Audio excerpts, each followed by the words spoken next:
It is a few minutes to 4 o'clock on this 6th day of August 2024. Good evening. I trust you're having yourself a wonderful Tuesday.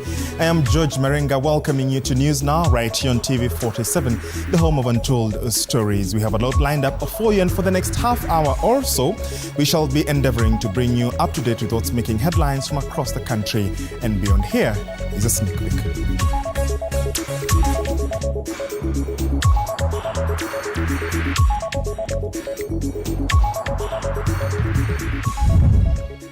The Ethics and Anti-Corruption Commission EACC Tuesday morning arrested the principal suspect in the 7.6 billion shillings Triton oil scandal.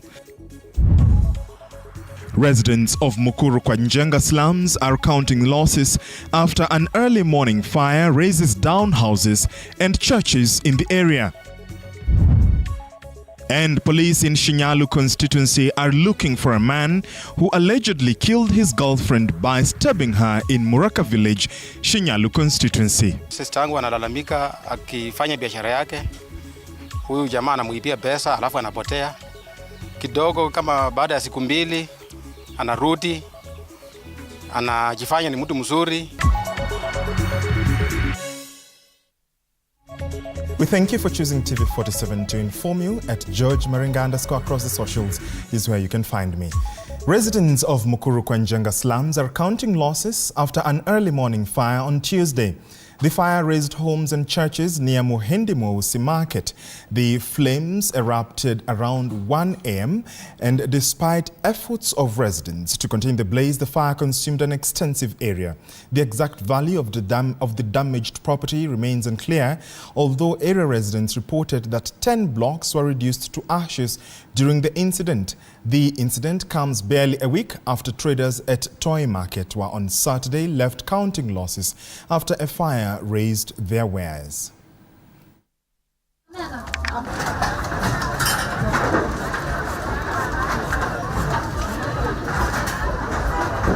Moto ulianza mwendo ukielekea saa 7 usiku kwa mkia leo, ambao kuna askari huwa hapa akanipigia simu akaniambia moto uko hapa mwingi, nikuja haraka.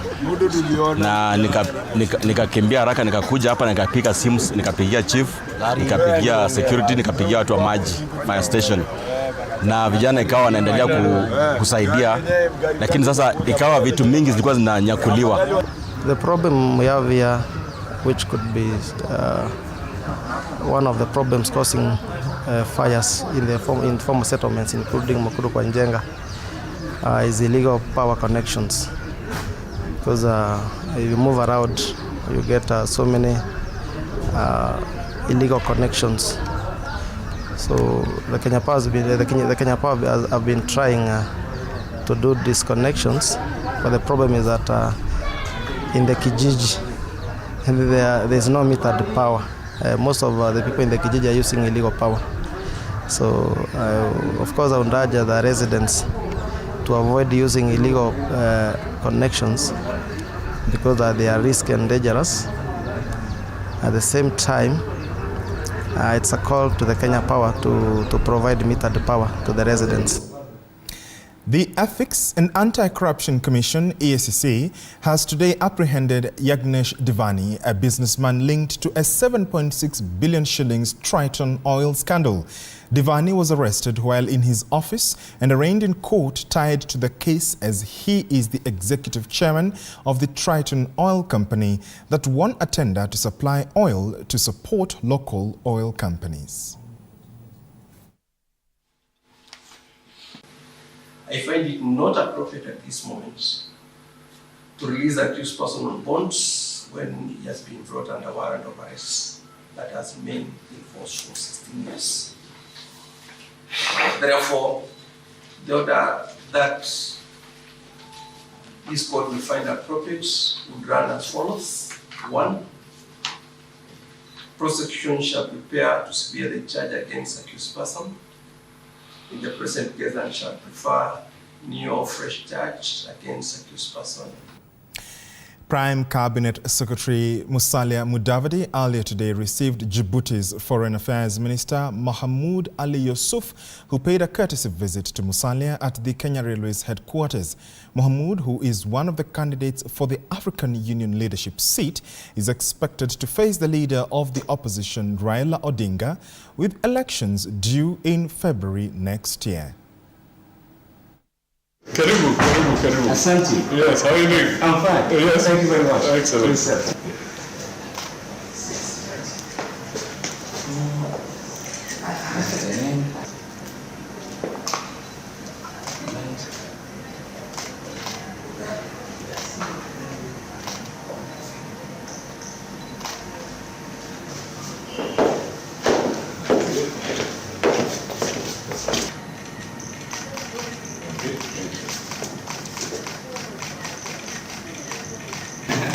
So it's a long trip because I was.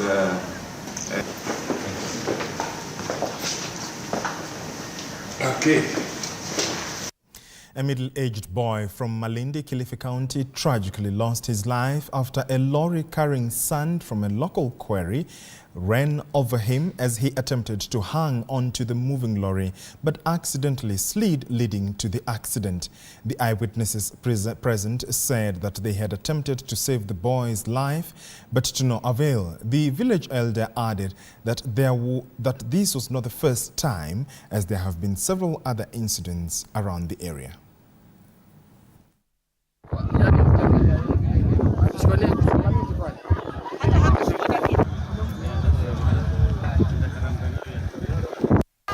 Gari ilikuwa imejaa mchanga, ilikuwa inaondoka, yeye alikuwa upande wa pili akitaka kuruka pande juu ya hiyo gari. Akakosa stairs na akaingia ndani ya tairi, akanyagwa na kufa. Kumekuwa na ripoti nyingi hasa vijana kufunikwa na mchanga. Kitu ambacho tungeomba pia serikali ituangalie na huduma ya kwanza ambayo tunaweza kusaidika kama vijana.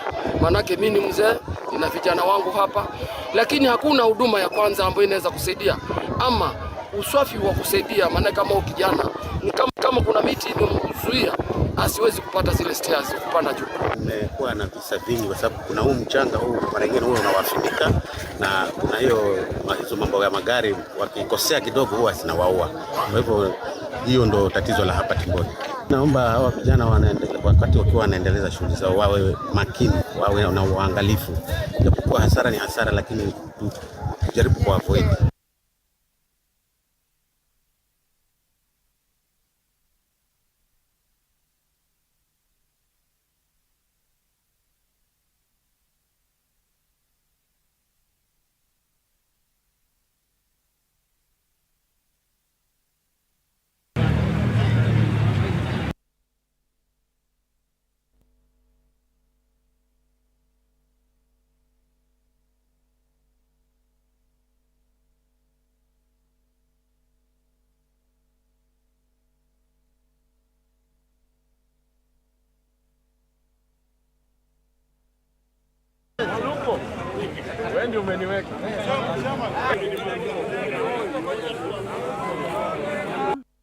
Leo tumekuja hapa Kasarani ambapo tumeunganisha sabu kaunti 3 kukutana na viongozi wa bodaboda, kuongelea maneno ya usalama na pia kuwahimiza kwamba kuwashukuru kwa kuweka amani wakati wa yale maandamano, kwa kutojihusisha kwa maandamano kama bodaboda sekta. Sisi tumesema kwamba tunataka kuweka amani, Kenya yetu ikuwe na amani. Ile kazi mnafanya ni kazi ya maana sana, na ushirikiano wenu na sisi itazaa matunda. Tunataka kushirikiana this community policy.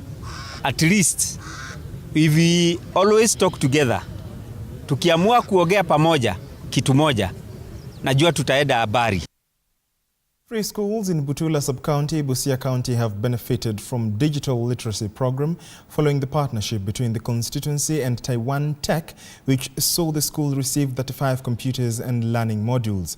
Speaking at Buhalalire Boys, Butula MP Joseph Oyula lauded this initiative, saying it will help bridge the digital skill gap by equipping youths in Butula with the tools they need to thrive in this digital age.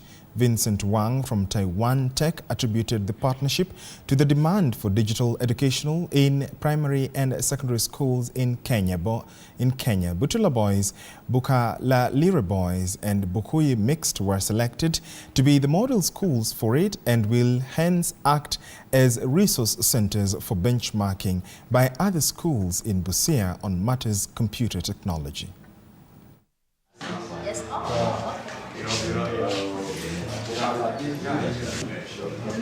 They also visited other schools to try and assess the requirements in those schools. They have done a good job.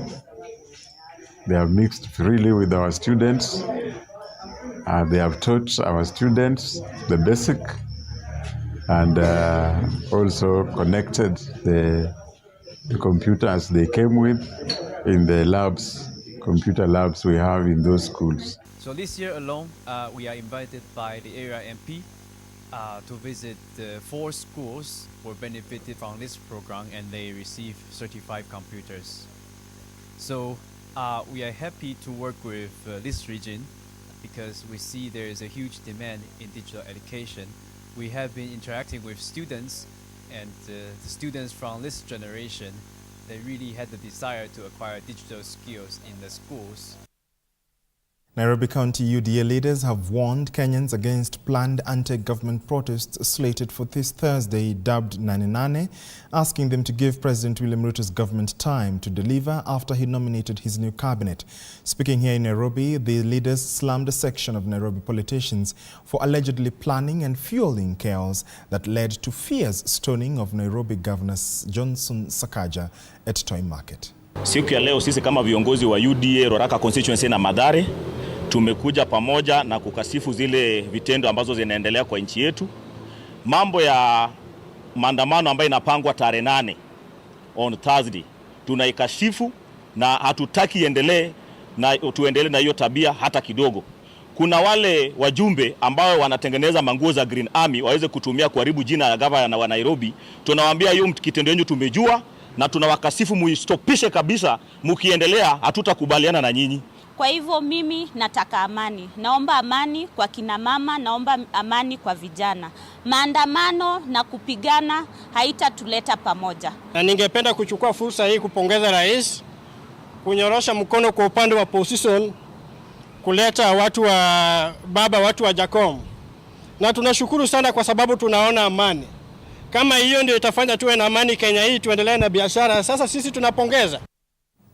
Residents of Marigoini Estate in Nairobi South have called for transparency in the scheduled slum upgrading project under the Affordable Housing Program and the scrapping of rent deposits in the rent-to-own program before demolition of houses can begin. The demands by the area landlords emerged during a public forum between the residents, Ministry of Land officials and Nairobi South Ward MCA Waithera Shege. The demands come a day after the government concluded data verification exercise of the residents to be affected by the program.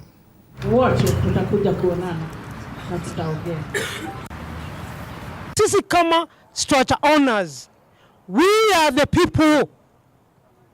Any decision ambayo inamekiwa Marigoini should consider the structure owners. Je, sauti yao ni gani? Title deed yetu imeandikwa National Housing Corporation. Up to date haijawahi kubadilishwa. Na kama haijawahi kubadilishwa, hatujui kama hiyo title inaweza tena kurudi tuambiwe hiyo shamba sio yenu. Kwa hivyo tunaomba mheshimiwa, tunapoanza huu mradi tuwe na hiyo memorandum of understanding. Kusikuwe na deposit. Kusikuwe na deposit. Kama ni hiyo nyumba ya 2700, wewe uamuke uingie tu na rent ya 2700. And kutoka hiyo month pesa yako inaanza kujitoa kutoka wapi? Kama nyumba ya for example ni 1 million, kutoka hiyo day 1 una minus 2700. The other issue ni issue ya miaka. Ya kwamba hiyo nyumba unaweza lipa na miaka ngapi? The current proposal ni ya kwamba miaka 25 years.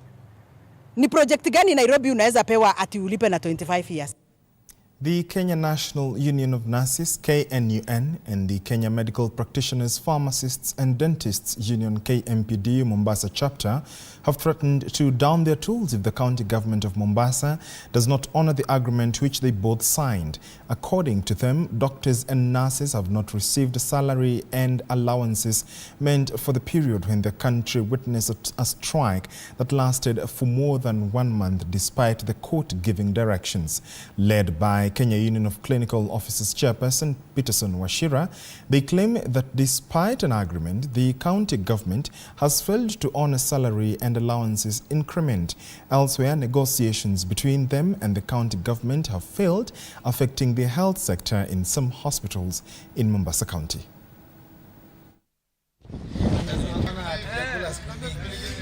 Mojawapo ya mambo ambayo tulikubaliana ilikuwa ni kwamba tukirejea watu watalipwa mishahara yao na watalipwa ile miezi yote ambayo hawakuwa wakilipwa wakati walikuwa kwa mgomo.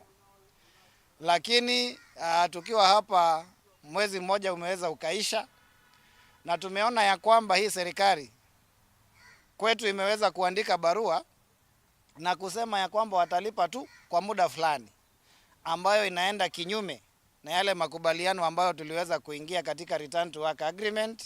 Rudi kwa mkataba fulani, kwa maongezi fulani ambayo tunaita return to work formula. La kustaajabisha, gavana wetu wa Mombasa ni kama hafuati sheria. Manake kulingana na court order zote ambazo zilizomfikia zinafaa turudi kazi na tulipe mishahara yetu yote ambayo tulikuwa tunadai. Kufikia sasa ni watu kadhaa ambao wanajulikana kwa maofisi ndio wamerudishwa kwa kazi, ni watu fulani ambao wanajulikana kwa maofisi ndio wamelipwa mishahara.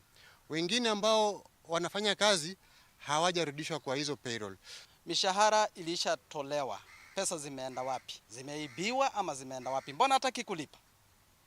Mbona governor asilipe watu ambao wameshafanya kazi? Na kama chanzo kilikuwa mgomo, tumesema kulikuwepo na court order ambazo yeye anatakiwa kuzitimiza. Akiwa mwanasheria, anajua vizuri kwamba court order it is not a wishful list. Ni zile ambazo zinatakiwa kutimizwa kisheria. Kwa sababu kama hawezi fanya hivyo, basi anaendelea kutueleza kwamba sisi pia kama wananchi hatutakiwi kutii sheria yoyote. Madaktari wametutuma. Madaktari wanasema wapewe tu haki yao. Haki ambayo imeandikwa katika ile tunaitanga return to work formula. Residents of Kakamega County are on cloud 9 after 12 new ambulances were launched to enable residents in the county to get emergency health and life-saving services. During the launch, the Kakamega County Governor Fernandez Barasa stated that the ambulances hired from the Red Cross at a cost of 100 million shillings will improve the county's health service by saving lives in remote areas across its 12 sub-counties.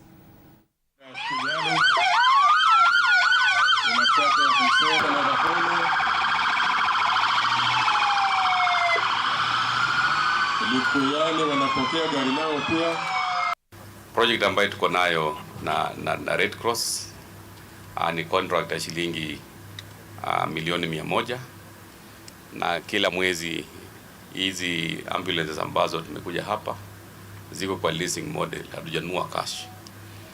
Kila mwezi tuko na ile contract ambayo tumesign nao ya kupatia wagonjwa wetu huduma ya afya really advanced, they're called advanced life support. It's really like a moving ICU. Kakamega alone, these ambulances, or the old ones that are now out of the market, have responded to 60,000 calls.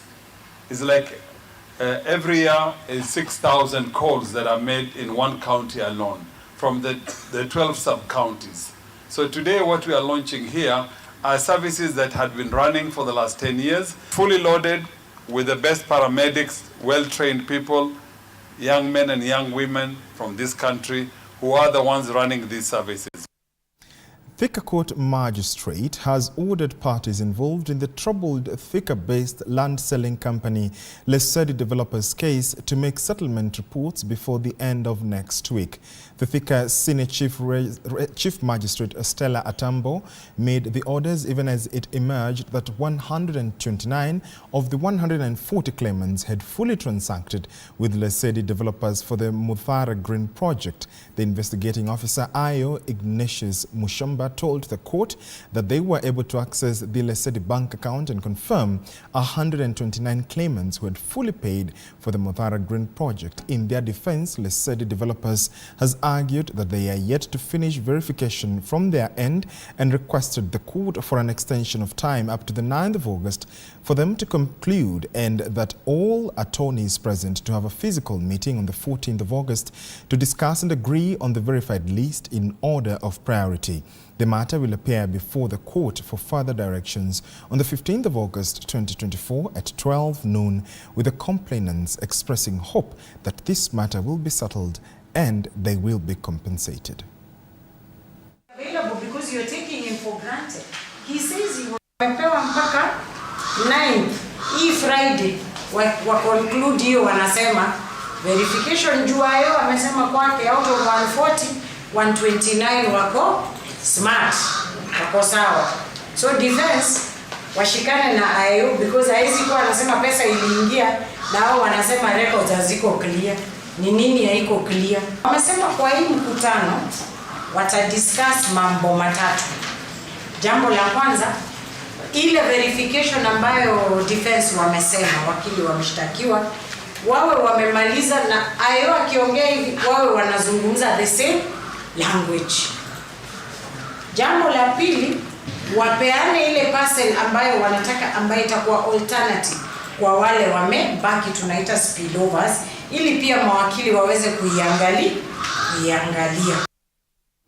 Residents of Mpeketoni in Lamu County have called on the government to increase investment in youth sports, and residents say that these will aid in counteracting terrorism, extremism and drug abuse.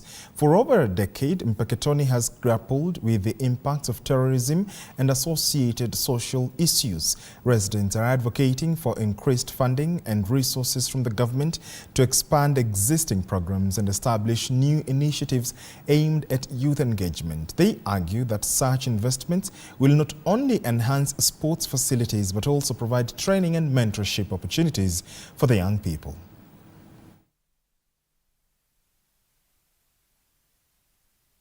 Kama habari ambayo tunapata kuwa Lamu ni mahali pa vita, mahali pa watu kuliwa, Boni Forest nini, nimekuja leo na nimejionea kuwa Lamu ina amani, inahitaji tu kushikiliwa, hata serikali kuu iweze kutenga vitu zaidi ambavyo vinaweza kusaidia vijana, wamama na wakaaji wa Mpeketoni. Na ukiangalia hii Rugby 7 inasaidia sisi mayouth kufanya dialogue, kuitamingle, na pia vile vile inatupunguzia, kama sasa kuna kijana yuacheza, angekuwa kwa drugs, labda angekuwa kwa mapanga, so inasaidia sana. Na pia vile vile ni kunacha talent, kwa sababu kuna mtu hapa atatoka hapa ameshachukuliwa, ataenda kucheza Mombasa, Nairobi.